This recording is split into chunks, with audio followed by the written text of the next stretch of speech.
Voices leaking from the building. A deep male tone called out, accompanied by a burst of masculine laughter.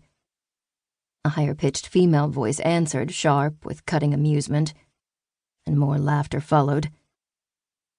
The boy's gaze drifted to the door. I wondered which voice went with the fist that had bruised his face and split his lip. I wondered what my face looked like to him. And I wondered why it mattered. I passed the stub of his blunt back to him. Another roar of laughter from the other side of the door scraped my ears. Do you ever think about just killing them? The question was out of my mouth before I knew I was speaking. The boy's gaze turned to mine. No confusion, no shock. He knew exactly what I meant. He drew on the blunt and a swirl of smoke accompanied his reply. All the time. His low voice had a raspy edge that I liked. A slight accent tinged it, but I couldn't pin it down from a few words. An odd, shivery lightness swept up my torso. Have you ever tried? No. Eyes locked on mine. He dropped the stub and ground it into the pavement. Not yet. Chapter 2. The message on my phone glowed cheerily. The rose moon is tomorrow. Ritual starts at noon.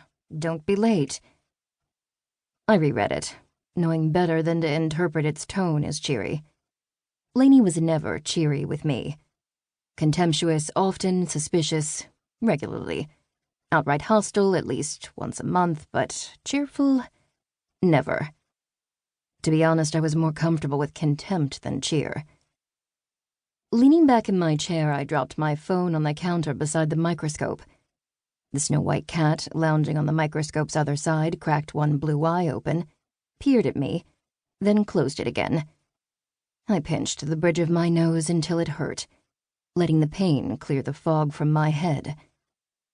The rose moon. No one considered the pinkish moon of early summer to be bad luck, but it had haunted me my entire life.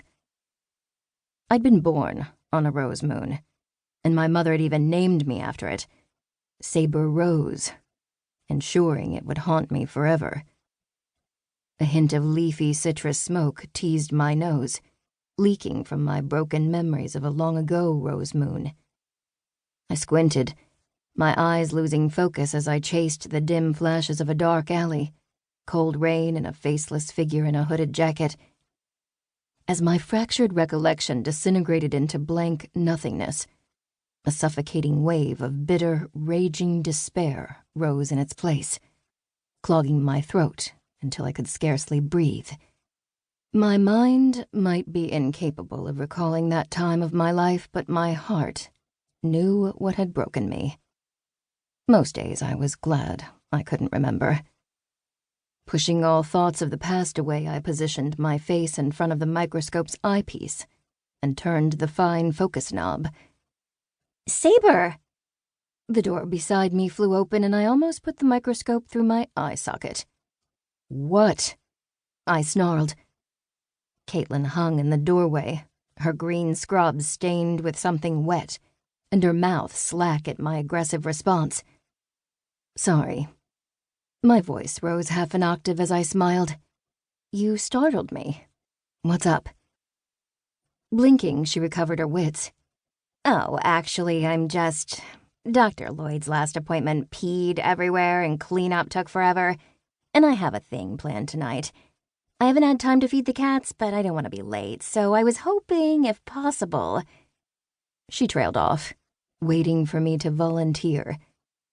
The white cat beside me stared unblinkingly at her, but she didn't react to the animal in the lab room. Nor did she comment on his unearthly eyes, pale blue and crystalline with no visible pupils. She didn't see him at all. Sure, I'd be happy to help out, I replied brightly. The cat flicked his tail in annoyance. Beaming, Caitlin gushed. Thanks, I owe you one. Coffee tomorrow? I'm off tomorrow. Oh, then for your next shift? Sounds good. She bounced out.